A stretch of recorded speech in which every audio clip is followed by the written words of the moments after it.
Hi, and welcome to MindShifters Radio with the Forgiveness Doctor, Dr. Michael Ryce. I'm your co-host, Jeanie Ryce, and today is Friday, January the 31st, 2014, and we welcome you to the show. And by the way, we forgot to announce yesterday that we hit our 3rd anniversary yesterday for being on the show and doing this.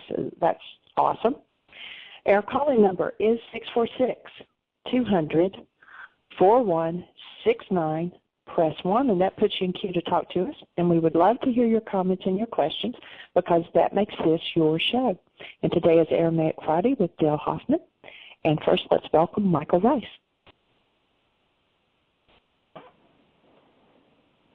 Thank you, dear heart. Thank you, everybody, for being with us. We're honored. We're privileged to get to share this information and to continue the exploration of the ancient Aramaic understanding of how the world works, how the mind works, how emotions work, how these laws, that is, these eternal forces move in our world, and how to get to really, truly understand how they work. Because, of course, everybody that's listening to the show has got a human device. And like any other device, if you haven't been trained, if you don't know how it works, it leads to problems. It just doesn't seem to work very well. And so you look at the drama and trauma, you look at the insanity that goes on in our world, and it's just time for a wake-up. So we're here to operate that wake-up and to support every mind, life, and being on the planet, understanding exactly how they operate, understanding exactly how these eternal forces operate within and through and around them, and coming out the other side as conscious operators of their own form and of their own lives. Probably one of the greatest atrocities done to us as human beings down through the ages is that we've had hidden from us the fact that we are by nature creators. We bought into that, and if you bought into that, then having subverted the fact that you are a creator, having lost contact with that fact, when things show up in your life and kick you in the limitation, the tendency is to say, why are they doing this to me again? When the truth is, as a creator, and of course everybody loves the idea of being a creator when things are going well. Oh, look what I've done, isn't this awesome? But when it's not going so well, don't we always know who the problem is? And I'm gonna do a little psychic thing here. I'm gonna tune in. Who's the problem? Who's the one that needs to change for the thing that's currently going on in your life to be better? Let me see. Let me tune. Is it by any chance them? That's the belief of the world, and that's an insane world. We're here to support you in claiming your creatorship, and we're delighted that you're with us. And I believe that we have Dale Allen Hoffman on the phone. So, Dale, I am delighted that you're here. We welcome you. It's our final Friday in January. I think this is the 4th or 3rd time that we've done a month of Fridays for Aramaic Friday, and everybody, the feedback I've been getting has just been awesome, and everybody feels awesomely blessed by your presence on the show. So, thank you. I think it's the 3rd, but it may be the 4th. Dr. Tim usually keeps better track of that stuff than I do, so maybe you should ask him how many. I think it's 3. Well, let's say hello to Dr. Tim and see if he's got anything to share with us or any particular questions. I know he's been with the support group focusing a lot on the Aramaic and bringing that forward at a new level in the support group. So, Dr. Tim, are you there, sir? I am. Awesome. Do you have anything to share with us? Any exciting insights or any particular questions for Dale? Well, I believe this is our 3rd round, although Magda is our real librarian for the show, Magda and Sue. But the thing I would add is not really related to the Aramaic business, but from our support group on Tuesday, there was an example where someone was using the commitment tool and the Who Am I Am Somebody card with their 3-year-old. And right.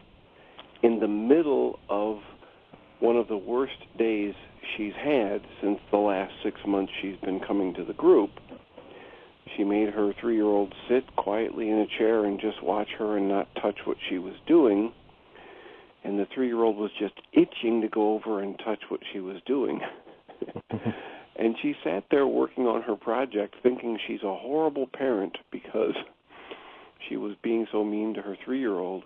And all of a sudden the 3-year-old burst out and said, "I am somebody." Wow. So my offering is just as Dale frequently talks about in his talks, that he mentions his children from time to time, and the blessing of introducing people to this as young as possible. That's my offering for today, and then just let you guys kick it off and get into the Aramaic business just as young as possible. It is awesome, isn't it? And by the way, we're just getting ready, actually, to send off to the publisher, hopefully within the next 10 days or so, a new edit. Julie's done quite a bit of editing on her book, Healing Children, Loving Children, where the back cover is the I Am Somebody. And you can go to the website. You can download that freely. Go to www.whyagain.org, and instead of the kind of language that our culture teaches of don't do this, you're bad, you'll never, instead of playing that game with children, teach them they are somebody, that they are loved, and watch them bloom and watch them blossom. So, Julie, we appreciate you for the way that you took all of the work and kind of massaged it to the level where the kindergarten child, the 2-, 3-, 4-year-old can start to understand. And in her book, she's got age-appropriate language, introduced the tool at the age of 4, then when they get to 5, here's the new ideas and at 6. So she's got, I think, 7 different worksheets, starting right out the very basic. And Julie did do an intensive at Heartland one year. Maybe we'll get her to do that again at some point. And there was a 4-year-old boy there, and there was some fuss before we went to lunch. And we went back into the kitchen to put lunch together, came back out, and his 9-year-old sister was helping him to do a worksheet. It's pretty awesome. So thank you, Julie, for that. And if anybody wants to order Healing Children, Loving Children, you can go to our website. And as I say, the new version will be going to the printer probably within the next 10 days or so. So that's awesome. And by the way, Jeanie, bringing up the fact that yesterday we missed our 3rd anniversary, that means that there are approximately, 750 or so shows. We've been doing this 52 weeks a year for 3 years, and I don't think we've missed one of the 5-day-a-week days, whether it was Christmas or Thanksgiving or whatever. So all those archives are there. There's just a gold mine of information if you want to go listening and searching through. They're organized, many of them by topic, and some of the topics we've covered have been just absolutely phenomenal. So you can go to, again, whyagain.org and look at the radio show and archives, and you can start downloading those in MP3s and listening. So we're actually looking at getting ready to take some of those shows and organize them into DVDs and making them available. But anyway, so Dale. Sir. What do you have on your mind today, sir? Well, I got to say, first of all, 3 years, 5 days a week, that's a commitment. It's a commitment. It's been fun, and thank God for some of our friends. Well, I never doubted your commitment even before that, but it's big. It's a big commitment, and really for the healing of this planet and beyond in a lot of ways. It's been an honor for me to be a part of it at this point. We were speaking of teaching the kids the Aramaic forgiveness tools, and I'll say that I'm a little bit with Mikey, my 12-year-old, but right beside the English with Shemaiah, our youngest, who's going to be 3 in May.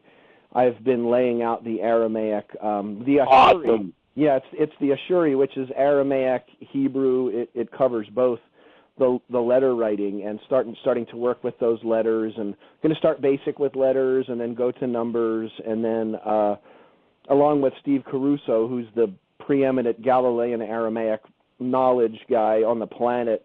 That's the actual dialect that would have been spoken in that region in the 1st century.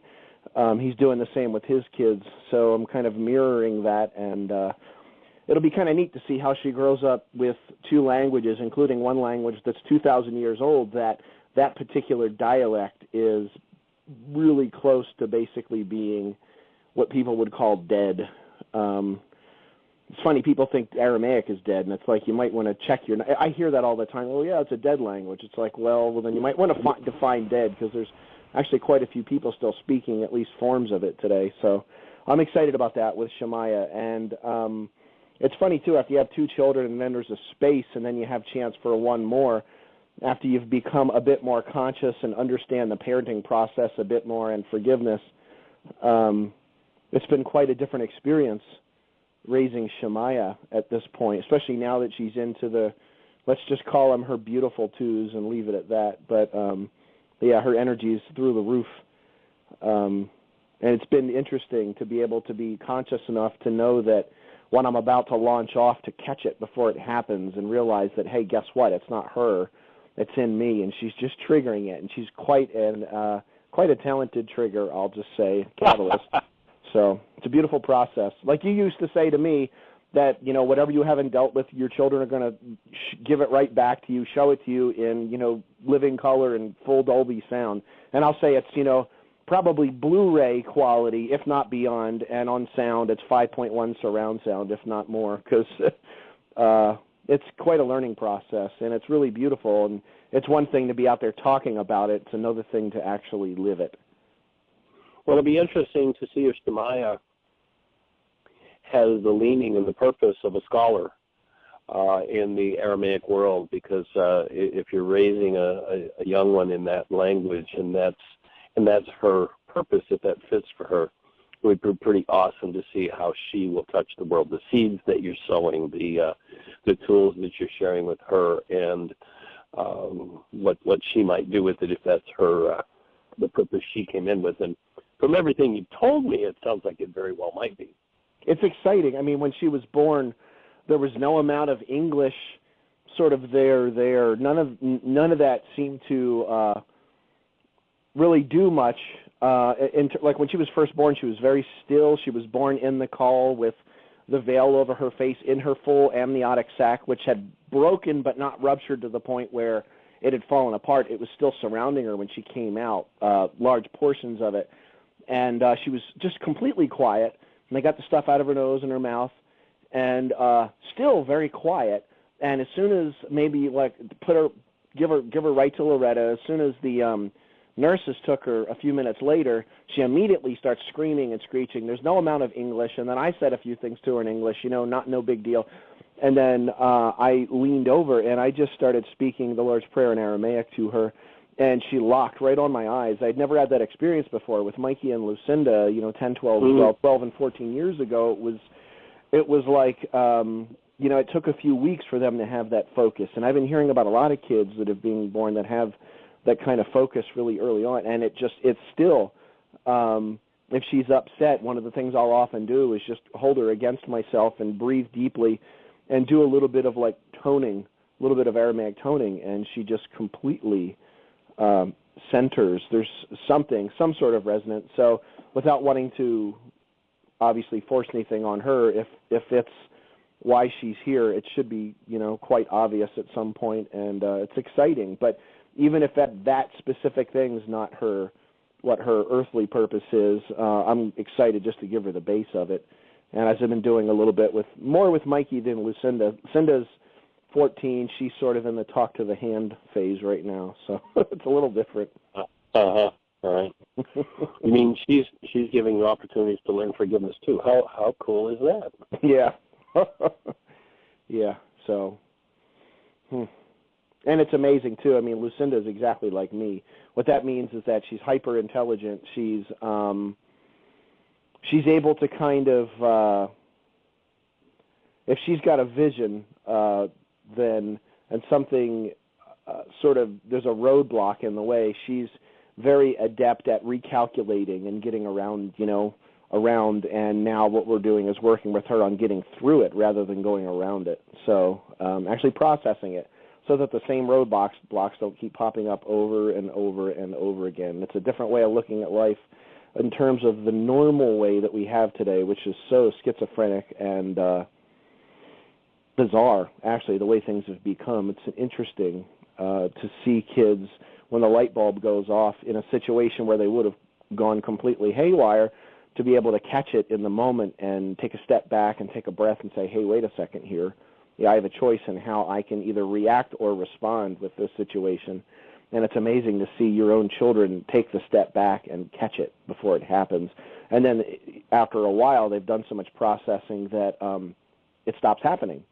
The catalyst doesn't seem to do it anymore. So that's the beautiful thing. Same trigger, no reaction whatsoever in that kind of way. It's like they're looking at you and there's just nothing to rub, no button to push. It's amazing to see it in your own kids. Well, the last 3 days on the show, I presented some new writing that I've just completed on blockage of truth. So we actually took 3 days to cover it. And looking at from an observer's point of view of what kind of states of mind and behaviors indicate that one's in blockage of truth, that the 9-bit mind is filled with something other than what the senses are bringing in, and that, of course, something that fills the 9-bit mind is the content of carbon-based memory, the generations. And so if she has the inclination, that might be a good place for her to start about the first 35 or 40 minutes of the show on on Tuesday.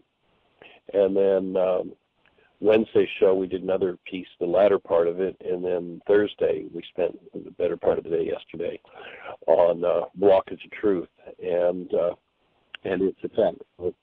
If there's an inclination, then it might be worth listening to, or even just if there isn't the inclination, maybe downloading the MP3s.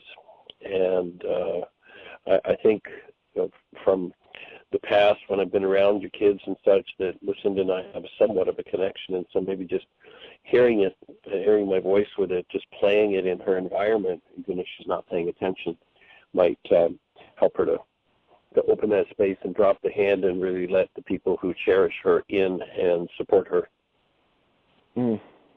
I find that with anything very conscious, whether it's something of yours that I've heard 1,000 times. Eckhart Tolle is another one where I can completely phase out and not hear a word he's saying for 30 minutes, and yet the presence, the presence communicates. And that's the thing about, and I've mentioned it on the first show that we did this month, where I would come to one of your events. Still, why again? I don't know how many dozens of times I've heard that. And, of course, it's always fresh and different, literally from you. And, of course, I'm hearing different things each time.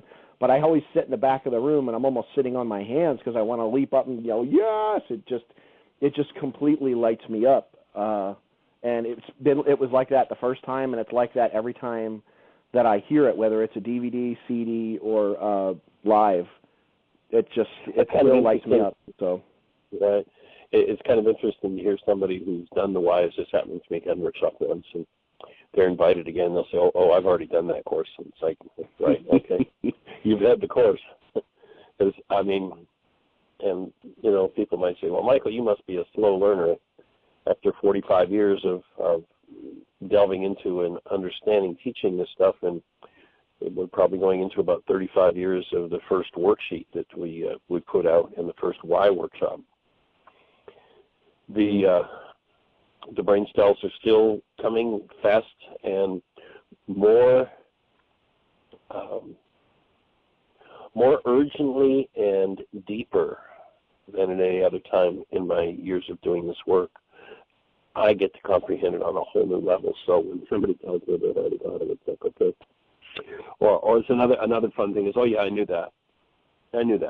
Yeah, I hear that one. Okay.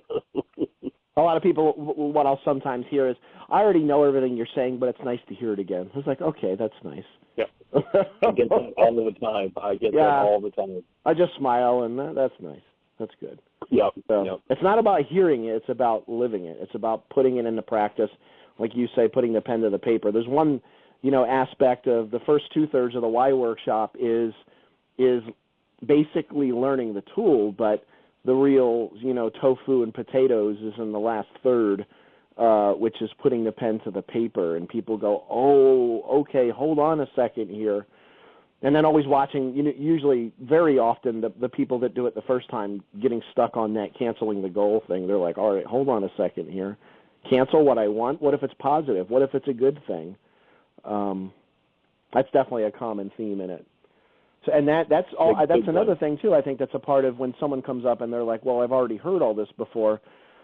It's a beautiful telltale sign that they're not hearing it, that, in fact, there's some kind of previous framework. They're locking it right into something, some sort of ideology that they've already got in the system, and rather than being able to have the eyes that see, the ears that hear, it's just a matter of, okay, yeah. But it's like, well, okay, do you live it? Do you actually put it into practice? That's one thing I get a lot from people. People tell me that they're very thankful that I just lay it all out, my own, issues or whatever it may be, and I'll put it out there. I'll talk about my family life, and I'll talk about things that a lot of people won't talk about, in the need to find some sort of self-control over their image with people. And I'm like, if there's any image that I want to put across, it's that I'm real, then I'm actually doing this, and I'm actually living it and putting it into practice and letting people know, look, I know right now you're right in the beginning of this, and this sounds like it's backwards. It feels anti-intuitive, but I want you to understand this is not anti-intuitive. This is anti-conditioning. This is about the stuff that you've been conditioned and the things that have been locked into your system, and the thing that feels off is not your gut level. The thing that feels off is the conditioning that was put in. A great example is, I can't remember the name. I think it was Raw for 30 Days, the film that Gabriel Cousins did at Tree of Life. And they had all these different, there was all these people coming out for 30 days of Raw, and there's one guy that kept saying, I have to follow my gut. I have to follow my soul. And he ended up leaving, and bless his heart, he wasn't following his gut. He wasn't following his soul. He was following his conditioning. And and that probably came from his gut, if you remember the size of him. Yeah, I do. And I mean, things were, I know it from Heartland, when it's not Dr. Feelgood. When you start, you've got those initial, oh my God, great energy, and then all of a sudden, it's like, you wake up one morning, it's like you say, who got the number of the Mack truck that plowed over me in the middle of the night? Because all of a sudden, you're face-to-face with yourself, and in direct proportion to your resistance, when it comes back out, it feels just like it did when it went in. Of course, willingness is the cosmic grease. And a lot of people, when they feel that, they think, oh no, this is telling me I shouldn't be going here. And unfortunately, that's the thing that's created this insane, chaotic culture, is us being told not to go there when it's going there, to what we really feel, what's really in our heart. That's the only way to keep it clean, high fidelity, and keep us moving forward in an evolutionary way, rather than throwing all these bushel baskets on top of the light. And it's one of the humps that, I often see in my work, is people coming to terms with, all right, hold on a second, this isn't just going to feel like roses and sunshine. It's like, hold on a second here. And some people just take off. I saw that at Heartland the first year I was there in 1995. I remember people just leaving and taking off. And I remember myself being on Raw Foods for 3 months, feeling better than I'd ever felt in my life, doing back-breaking work on the support team to keep the center going, and trying to find plumbing lines on the property, and just digging through rock with pickaxes, feeling amazing. And then going one day to Cookies on Bull Shoals Lake and having their pasta, which was basically like a salt feast. And I remember getting bloated immediately, and as soon as I put that, literally, I remember the first bite of that salty pasta dropping on my tongue. Actually, it wasn't the pasta; it was salad. I remember that the dressing hitting my tongue, and I remember a little bit of a lockdown. And then I remember when I put that pasta, as soon as I put it on, it was almost like I just went to sleep. And and it was one of those things. I fell into a clique of a few people that summer who just weren't really willing to do the work. They kind of got clicked together, and I could have got so much more out of my first experience there if I hadn't allowed myself to get into the clique. But then some of those people left, and I really was able to focus. But now I know that I had a choice of whether I wanted to fall into that conditioning pattern, with others or not. And it was such an amazing. I'm still today. That was 1995. That was 19 years ago. Today, I'm still comprehending and getting deeper layers of what happened in the summer of 1995. Today, almost 2 decades later, it's still working through my system, and it's still expanding in my life. So even if that was it and I never had anything else, it would still be doing it. It's all about, like you say, it's about planting those seeds, and that's why the children are so important. Absolutely. Well, I like that. I like that way. I've never thought of it that way, as opposed to being counterintuitive. It's counter-conditioning. Is that a copyrighted idea? Can I use that? Nothing is copyrighted because, I lose track of. That one came to me just in a talk one day, but I mean, and I often tell people, I'm like, all right, now I got to give credit for some of these jokes that I've used today. Some of them are Rocco Errico, some are Michael Ryce, some are maybe some Les Brown in there, maybe a little Eddie Izzard, maybe even some George Carlin, but I lose track of where it all comes from at point. So no, it's not copywritten yet, but now that you say that, I might look into trademarks, but no. I've used so much of your stuff. One of the Aramaicisms that's my favorite, I've kind of coined a word there of Aramaicisms, and this doesn't quite fit into that definition, but one of the statements that to me holds so much, and it's actually was the title of a book that I started about 10 years ago. The End of Suffering. The End of Suffering. Mm. Originally, it was entitled The 11 Most Important Words Ever Spoken by the Aramaic Yeshua, and ended up becoming the End of Suffering. And I've put it on the shelf because when I had an agent that was interested after he heard that my book was self-published and we were at 80,000 copies, he was like, well, I want to publish your book. I want to be your representative. I was like, okay, well, here's my next book. And I sent him 2 chapters. And I can only imagine it was threatening to him as he read it, because he went from the most enthusiastic agent I have ever seen to where he would not talk to me. He never spoke to me again after he got those 2 chapters. He never returned a phone call.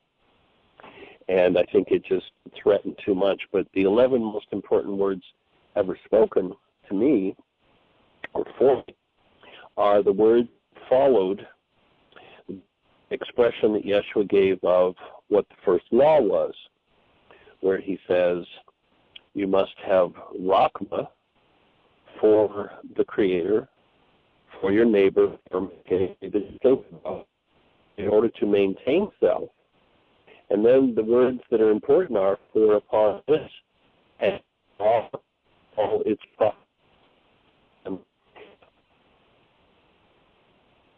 You're kind of cut out. Michael, you're cutting out. I started to say I don't know if it's just me or if it's that way for everybody, but your words are really breaking up. And then that sentence was good. Okay, that's better. All right. So the words that followed the first law have Rachma for creator, for neighbor, in order to maintain self. For upon this hangs the law and all its prophets. I'll never forget the summer that we were doing Laws of Living, and that just hit me on the head like a hammer. This is the protocol. Here's Yeshua telling us, before you ever look at the scriptures and try to make any logical sense of them, they hang upon the condition of love in your mind.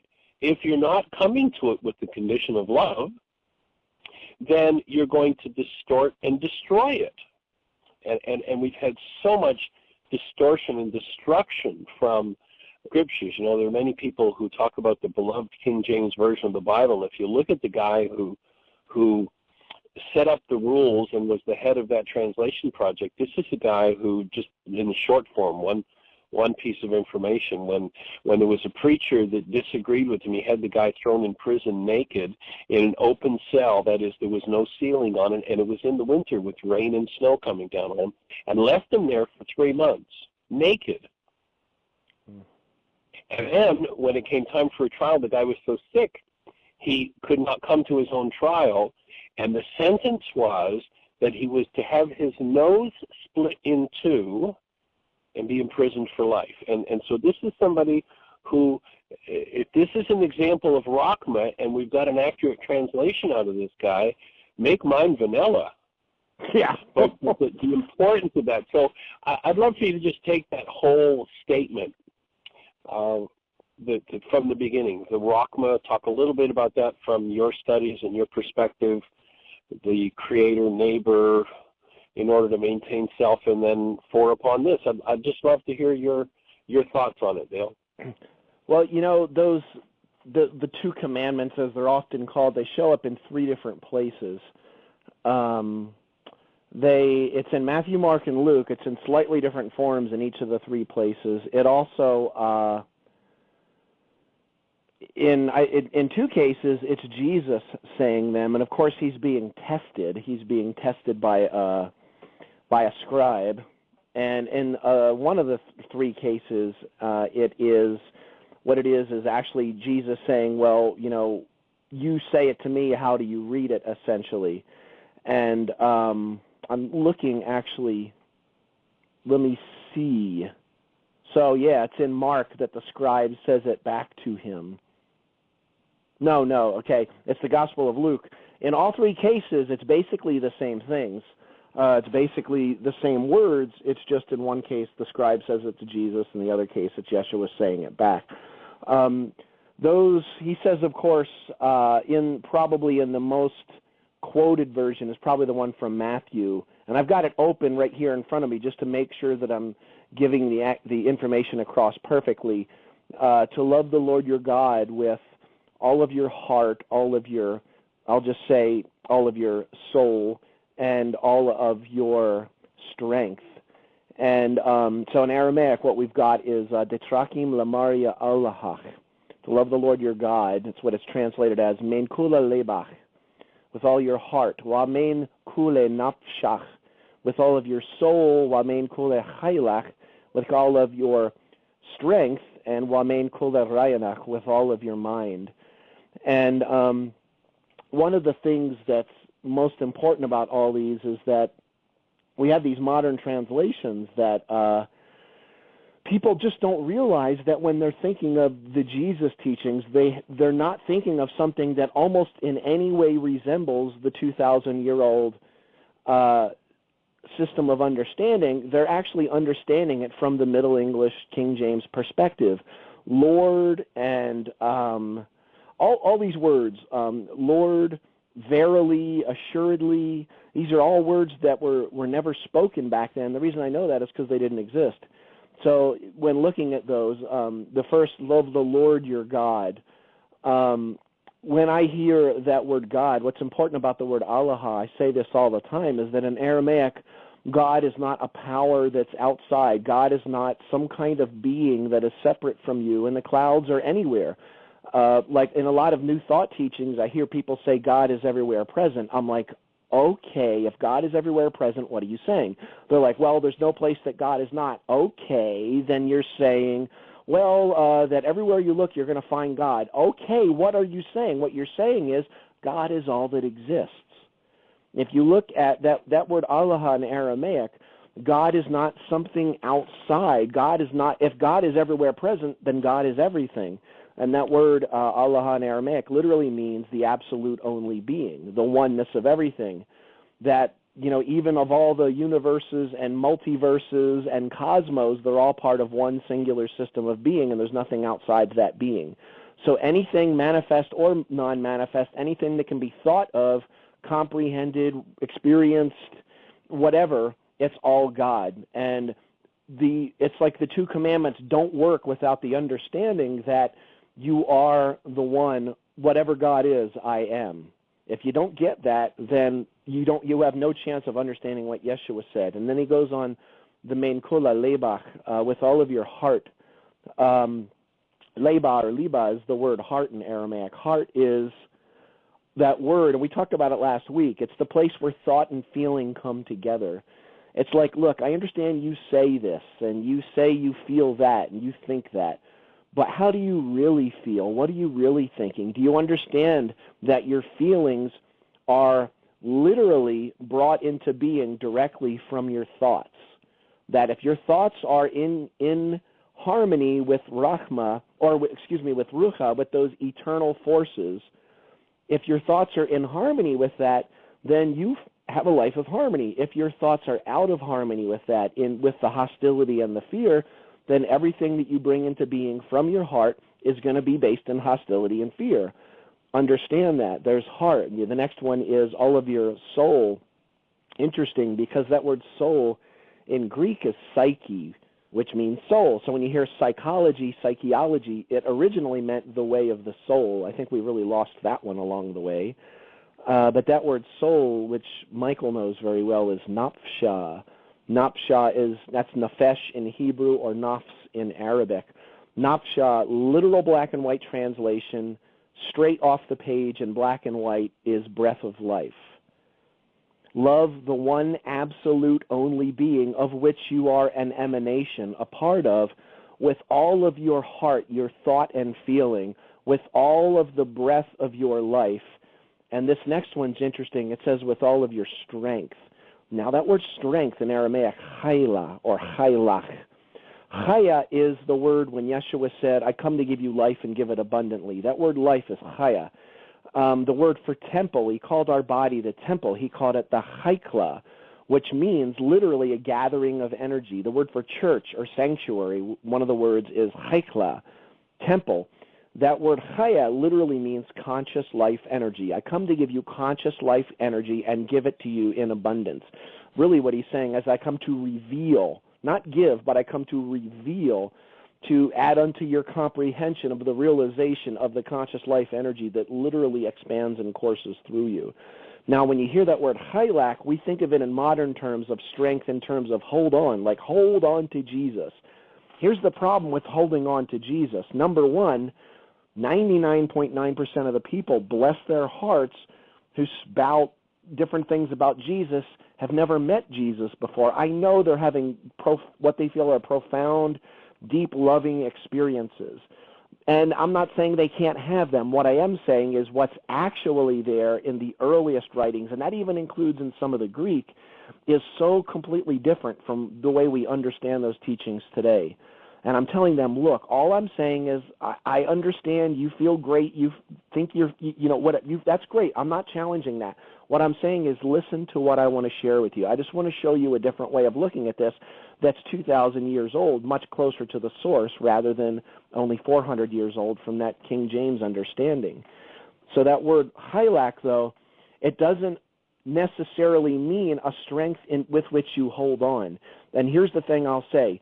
Yeshua, these teachings are from an avatar. These are not normal, everyday spiritual teachings, the guys that sell dozens of, different books over the past couple decades, a lot of good stuff. This is avatar teaching. This is very incredibly conscious. No avatar or conscious teacher would ever tell us to hold on to anything. All true teachers would say to let go. Holding on is, number one, it reveals a lack of faith. And faith isn't something where you have faith in some future event. That's a modern thing. It's a dualistic idea. Faith actually means living from the rooted center of your being. He's telling them, look, when you come from the root of your being, you're coming from that center, from chaylak, from the conscious life energy. You don't need to hold on because life lives you, because there's nothing that can hurt you. There's nothing to fear. There's nothing to be in hate or hostility about. That chaylak, what it really means in Aramaic is a virtue and a willingness. It means a willingness to be conscious enough to have so much life pouring through you that you're actually able to let go of your own human strength with a small lowercase s, so that strength itself can birth through you. It's not about holding on because, again, you're just holding on to ideologies. It's about letting go and letting life live you. And then in that last one, Rayanak, is mind. And mind comes right back to where heart is.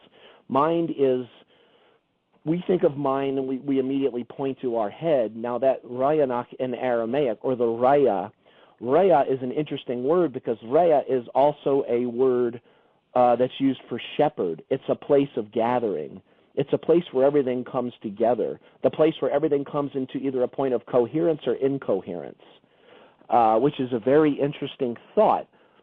He said, I am the Tuv shepherd. I am the ripe shepherd. Ripe means fully present in this moment. So it's love the one absolute being of which I am an emanation and a part of, with all of my heart, my thoughts, and my feelings, with all of the breath of my life, to let go, just completely let go and allow the strength of the one to birth through me, and to allow my mind energy, is probably the best way that we can put that, come into a place of coherence. Rather than trying to think perfect thoughts, let go of your thoughts and let life think through you. That's the only true perfect thought that comes through. And then he goes and he says the second that is like it is you should love your neighbor as yourself. Now, one little piece here is that he says that is like it. That word that is like it in Aramaic is dogma. Dogma is the root of the word Adam, Adamos. It means red clay, it means earth, and it also means blood. And what blood really means is this is essence. It means blood, juice, wine, sap, or essence. In other words, the second law is the essence of the first. It's exactly, basically, it's an exact reflection of the first, and that's love your neighbor as yourself. Detrakim lekerabak aiknapshach. Now, love, of course, is the word detrakim. Rahim is rachma, and rachma is, the first sound there is ra. Ra is a Coptic sound that means a shining forth of heat and light. The hum sound in the middle of rachma, and this is just a finger pointing at the moon. Rachma is something I can't really put into words in English. The hum is the inner spiritual womb. It's the center point of the being, the center point of the body. When you come from the center, and then the ma sound is a word that means birth. It means mother. It means to birth that forth with your neighbor. Now that word neighbor, carib, in this case karabach, which means your neighbor, the cuss sound at the end, carib means anybody that you think about. Specifically, actually, in truth, it means any object of your attention. So that means your neighbor is not only a person that you think about, whether they're alive, dead, unborn, a historical figure, or somebody sitting right beside you. It means anyone you think of, but what it actually means in Aramaic is any object of your attention. So your neighbor is not only a human, your neighbor is also an animal that lays beside you. Your neighbor is the air that you breathe into your lungs. Your neighbor is Mother Earth and the trees and the water and the environment. So this takes love your neighbor to a whole new level, because what he was actually saying was love anything that you perceive to be outside of you as one with you. The reason he said that is because it is one with you. There's nothing outside of the one. And then it ends with as your breath of life, your napsha. Love any object of your attention as the breath of your own life. Sit with it. I love how Albert LeChant says that the very ultra-conservative Orthodox Christian idea of that we somehow control the earth and we can rape and pillage it because God put it here for us to just destroy and use up in any way that we feel. Number one, that word that was translated as that we have dominion, that word means stewardship, which means conscious caretakers. But the idea that we can somehow rape and pillage the earth and other people and humans is the equivalent of moral leprosy, that somehow I can hurt someone, what I feel is outside of me, and it doesn't hurt me. But like you say, I get the real, I get the actual direct experience. All they're getting is a carbon copy, and in a lot of cases, I can project hostility and fear, and they're not even there to receive the call because they didn't even realize it. So it's me walking around with all that hatred. It's that quote that we've heard, for a couple of decades that you and I mentioned, where it's like you're giving someone else a cup of poison, or you're drinking a cup of poison yourself and you're expecting the other person to die. It makes no sense. So what he was saying in those two commandments was so much deeper and also so much more not challenging, but it takes a true, absolute commitment with all of your heart, all of your mind, all of your soul, all of your everything that you have. It's an absolute commitment. It's not about quoting verses from a Bible that's been incredibly mistranslated and using those as weapons. It's actually stopping eating your own stuff, this is the way I've been explaining it lately, eating whatever it is that's coming up for you and being able to be present regardless of the situation, the candle flame that never flickers though the worst goes before it. And it may not be flickering, not because you're trying to resist, but because you're allowing yourself to be open. When you actually let go, that's when the strength of the one can birth through you. And it was so much more than that surface level of what we were told. And that's just the Matthew version there. And the other two are pretty much the same thing, just in different forms. So I get a little bit excited about that.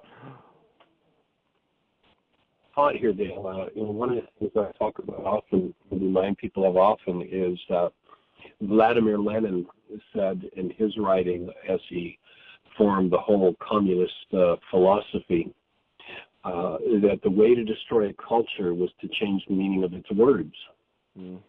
And that word love, we've been taught, is something that we do to each other. And so it's thought of as, well, you're going to do something to love your neighbor, you're going to do something to love God. But my take would be that if we get back to the question that we asked at the opening of the Why Is This Happening to Me Again workshop, how many have ever held a newborn child and described the essence of the child, and the child is not loving, but is the presence of love, is the fact of love. It's a noun, it's not a verb.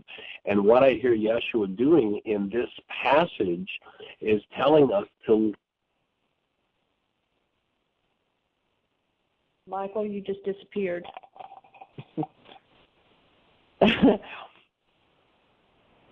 Michael, if you're still with us, we can't hear you.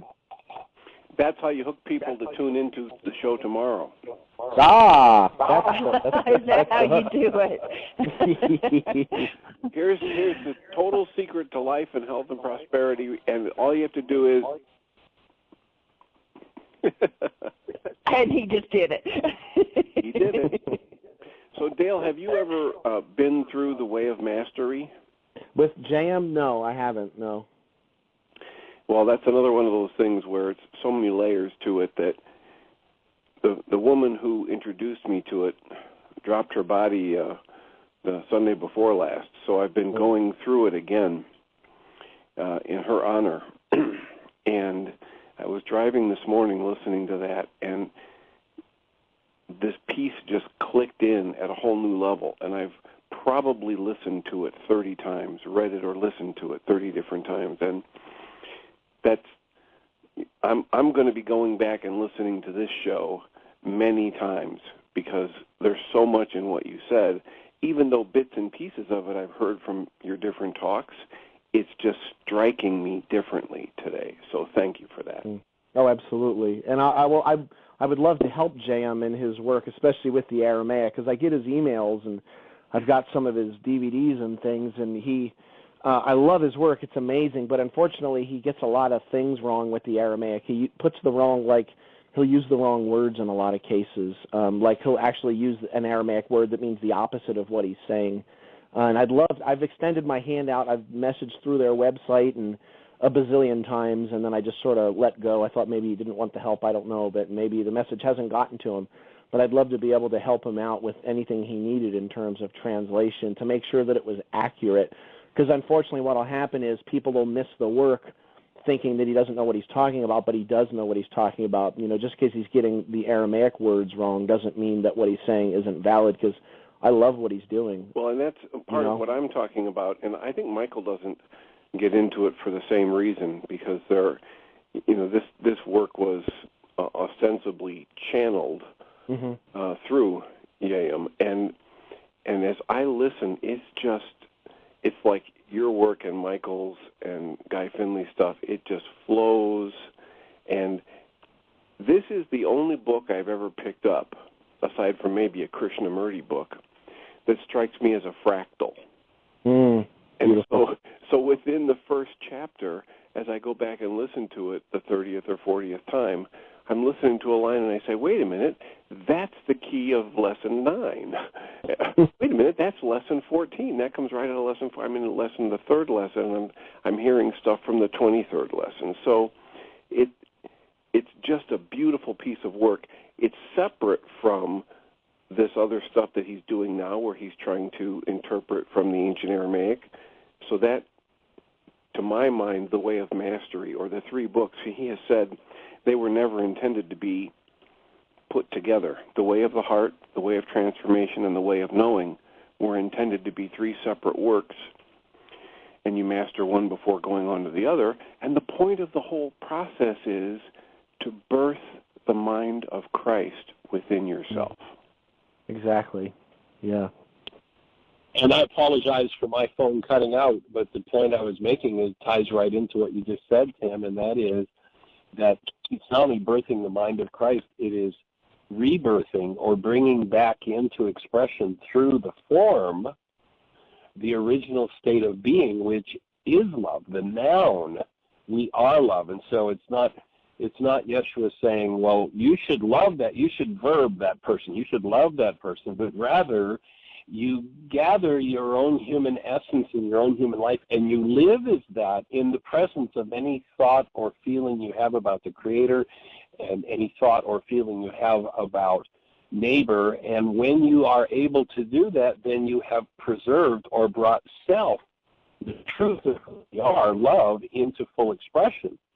And that then we move in the direction of, and maybe because of time, we're getting short on time, but perhaps, Dale, we could start off next time we do. You know, we can just make some notes, and you know, at some point in the future, if we do some more Aramaic Fridays, we can look at "For upon this hangs the law and all its prophets." Unless you've got a short thought, you can give us on that. But to me, it's about, here he's saying is, live your human beingness in the presence of whatever you face in your human life. And then If you look at the book, at the scriptures, then on that hangs the true understanding of what was really being said. Any quick thoughts on that? Because we're down to just a few minutes. Well, in terms of that word prophet in Aramaic, anbiya or nabiat, means an open channel. It's a channel of God, not necessarily a foreseer of the future, but the one who is an open vessel. Their light shines through rather than the bushel basket. And in terms of the subject, too, you mentioned, so I thought, yeah, maybe I could come back maybe in a year or so and we could do this again. Or there's another option to it. People are waiting for me to make an announcement, and the other option to that maybe we could do one more week next week? Yeah, we could do one more week, or we can do the entire year. The big announcement is that I'm going to be here with Michael every single Friday for the entirety of 2014 on every Friday. And that means we'll be able to tell everybody, and we'll be able to promote it, and not only Friday, but all of the shows that Michael's doing with such a commitment, and be able to have it on a regular basis. We can get into deeper subjects. We can answer more questions that people may have and not feel like we're trying to fit it into 5 weeks, because we've got a whole year to do it. And I'm excited to say it feels great. Awesome. Yeah. Hey, I'm on the team for that one. So a whole year, every single Friday. Let everybody know on Aramaic Fridays I'll be here, and I'll occasionally, we can have, you know, some of the other Aramaic people call in or something, see where we go with it, and I think it's going to be amazing, and we can just keep the conversation moving forward. Now, when you say every single Friday, are we going to do Married Fridays too? I'll think about that one. I haven't committed to the Married Fridays yet, so I got to figure out which ones are married first. So. Well, that's awesome, Dale. I am so delighted and so appreciative that you're willing to step up to the plate and offer that level of support. You know, to me, one of the blessings of having kind of locked into this radio show is that in the years we've done this work, if we went to a city and a support group didn't get started, you know, it wasn't long, people would lose the work because it's so counter, as you say, counter conditioning. And so the blessing to me of us being able to offer support to anyone on the globe, all they have to do is have a computer, even if they don't have a phone, that they can get on their computers, they can listen, they can ask their questions in the chat room. To me, it's made every minute that it takes for us. And you know, we've done radio shows from McDonald's parking lots. We've called Tim at the last second, and he's dialed in and started the show, and we weren't able to get to a connection. And you know, 5 minutes into the show we show up, or 45 minutes into the show. But the reason for being committed is to create a space of support so that anybody on the planet is supported. Anybody who wants to move forward in this work can freely do so, that the material's there, and We're here to refine and answer questions, and it's awesome that you're willing to do that. Thank you. Yeah, I'm honored. I'm honored to even be asked. So, yeah, I really feel also that 2014, this is the year for us where the rubber really hits the road. It's time to really live it, not talk about it, not just talk about living it, not just talking about what we understand about it, but actually putting it into practice and showing it through our lives. And to me, this is a part of that. So, exactly. Very cool. Well, then on Friday, next Friday, then we'll take the second half of that quote from the Aramaic perspective. For upon this, the condition of being love hangs the understanding of the law and the prophets. So that'll be a great thing to look forward to, and we appreciate everybody that's here. I think we're down to about a minute or so. And so I'll just make an announcement or two, and that is that if you want to understand more about what Dale's doing, access more of his material, order his materials, or be on his mailing list, you can go to his website, which is www.daleallenhoffman.com, or you can just type in Hoffman Aramaic, and you'll be right there with him. He's got lots of videos on his YouTube channel. We've also got, under Planetary Healing, several videos, and thanks to Dale, because Dale was the one who edited and put those things up on YouTube. So there are a bunch of videos you can watch there. You can also go to our website. We are going to be doing a 9-day intensive in Costa Rica in March, the 7th through the 15th. So anyone who wants to come down and join us in Costa Rica. Our Food Fund Forgiveness and Work Project starts and we're out of time. So have the best year yet of your eternal life. Blessings.